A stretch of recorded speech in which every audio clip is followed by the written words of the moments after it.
Caleb son of Hezron had children by his wife Azubah, and by Jerioth. These were her sons, Jeshur, Shobab, and Ardan. When Azubah died, Caleb married Ephrat, who bore him Hur. Hur was the father of Uri, and Uri the father of Bezalel. Later, Hezron, when he was 60 years old, married the daughter of Machir the father of Gilead. He made love to her, and she bore him Segub. Segub was the father of Yair, who controlled 23 towns in Gilead. But Geshur and Aram captured Hayoth Yair, as well as Kenath with its surrounding settlements, 60 towns. All these were descendants of Machir the father of Gilead. After Hezron died in Caleb Ephrathah, Abiah the wife of Hezron bore him Ashur the father of Tekoa. The sons of Jerahmeel the firstborn of Hezron, Ram his firstborn, Bunah, Oren, Azam, and Ahijah. Jerahmeel had another wife, whose name was Adarah. She was the mother of Onam. The sons of Ram the firstborn of Jerahmeel, Maz, Shimon, and Eker. The sons of Onam, Shammai and Jada. The sons of Shammai, Nadab and Abishur. Abishur's wife was named Abihail, who bore him Aban and Malad. The sons of Nadab, Seled and Appaim. Seled died without children. The son of Appaim, Ishi, who was the father of Sheshon. Sheshon was the father of Ali. The sons of Jada, Shammai's brother, Cheter and Jonathan. Cheter died without children. The sons of Jonathan, Peleth and Zaza. These were the descendants of Jerahmeel. Sheshon had no sons, only daughters. He had an Egyptian servant named Jarha. Sheshon gave his daughter in marriage to his servant Jarha, and she bore him Attai. Attai was the father of Nathan, Nathan the father of Zabad. Zabad the father of Ephlau, Ephlau the father of Obed. Obed the father of Jehu, Jehu the father of Azariah. Azariah the father of Helez, Helez the father of Eleasa. Eleasa the father of Sismai, Sismai the father of Shallum. Shallum the father of Jechemiah, and Jechemiah the father of Elishama. The sons of Caleb the brother of Jerahmeel, Mesha his firstborn, who was the father of Ziph, and his son Mareshah, who was the father of Hebron. The sons of Hebron, Korah, Tepuah, Rechem, and Shema. Shema was the father of Raham, and Raham the father of Jorkim. Rechem was the father of Shammai. The son of Shammai was Maon, and Maon was the father of Beth-zur. Caleb's concubine Ephah was the mother of Haran, Moza, and Gazez. Haran was the father of Gazez. The sons of Jadai, Regem, Jotham, Jeshon, Peleh, Ephah, and Shaph. Caleb's concubine Maachah was the mother of Sheber and Tirhana. She also gave birth to Shaph the father of Madmannah and to Sheva the father of Machbenah and Gibeah. Caleb's daughter was Aksa. These were the descendants of Caleb. The sons of Hur the firstborn of Ephrathah, Shobal the father of Kiriath-jearim. Soma the father of Bethlehem, and Hariph the father of Beth-gader. The descendants of Shobal the father of Kiriath-jearim were, Haroah, half the Manahathites. And the clans of Kiriath-jearim, the Ithrites, Plites, Shumathites, and Mishrites. From these descended the Zorathites and Eshtaolites. The descendants of Soma, Bethlehem, the Netophathites, Atroth Beth Joab, half the Manahathites, the Zorites. And the clans of scribes who lived at Jabez, the Tirathites, Shemithites, and Sukathites. These are the Kenites who came from Hamath, the father of the Rechabites. 1 Chronicles 3. These were the sons of David born to him in Hebron. The firstborn was Amnon the son of Ahinoam of Jezreel, the second, Daniel the son of Abigail of Carmel. The third, Absalom the son of Maachah daughter of Talmai king of Geshur, the fourth, Adonijah the son of Haggith. The fifth, Shephatiah the son of Abital, and the sixth, Ithream, by his wife Eglah. These six were born to David in Hebron, where he reigned 7 years and 6 months. David reigned in Jerusalem 33 years.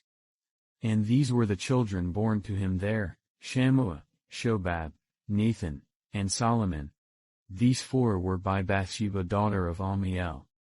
There were also Avor, Elishua, Eliphalet, Noga, Nepheg, Yaphiah, Elishama, Eliada and Eliphalet, 9 in all.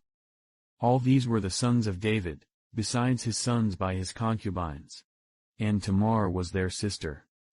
Solomon's son was Rehoboam, Abijah his son, Asa his son, Jehoshaphat his son, Jehoram his son, Ahaziah his son, Joash his son, Amaziah his son, Azariah his son, Jotham his son, Ahaz his son, Hezekiah his son, Manasseh his son, Amon his son, Josiah his son.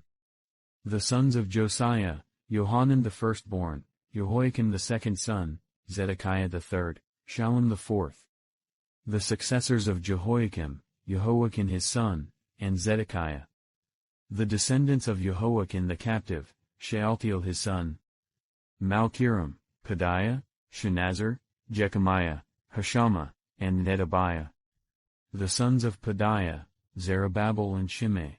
The sons of Zerubbabel, Meshullam and Hananiah. Shelomith was their sister.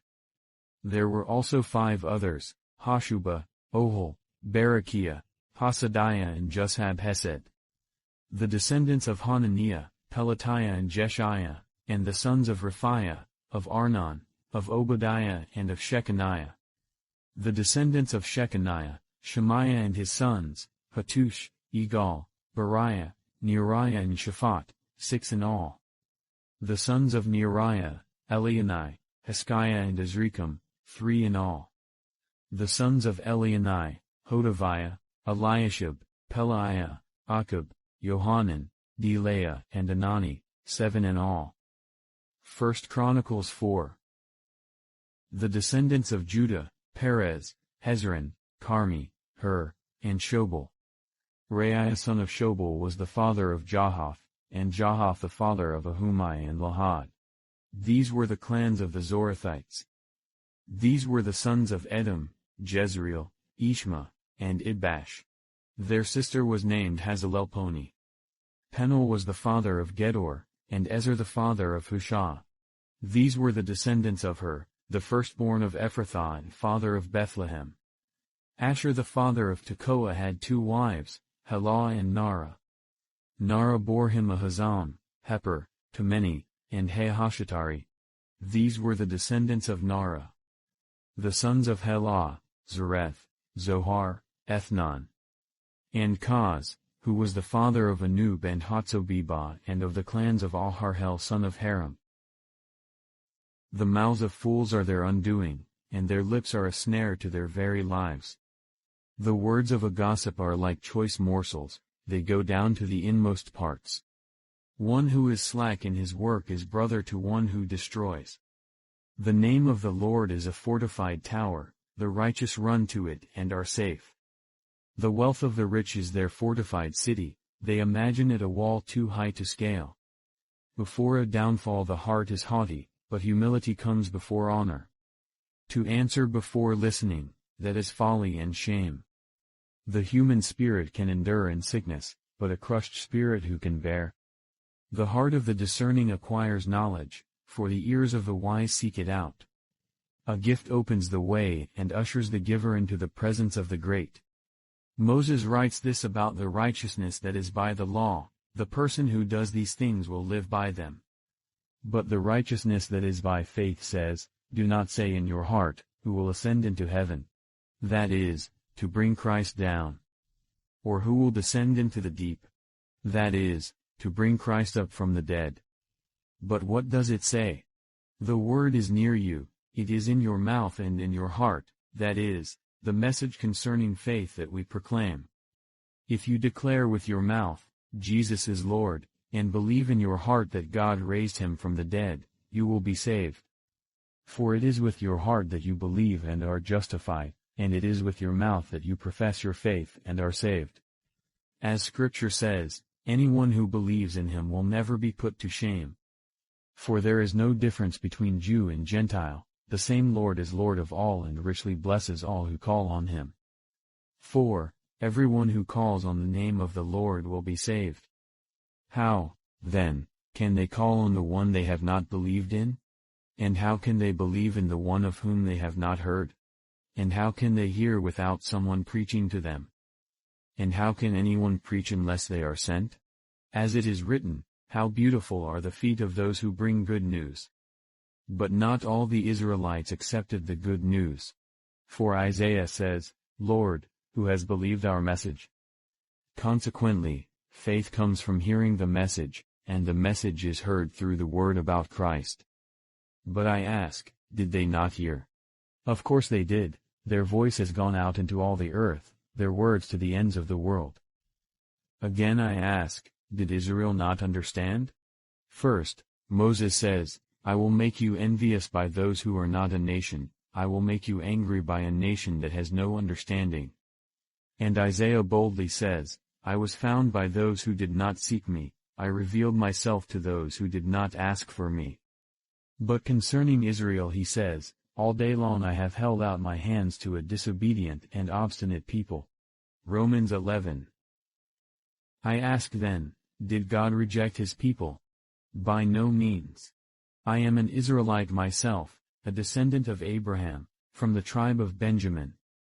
God did not reject his people, whom he foreknew. Don't you know what Scripture says in the passage about Elijah, how he appealed to God against Israel? Lord, they have killed your prophets and torn down your altars, I am the only one left, and they are trying to kill me. And what was God's answer to him?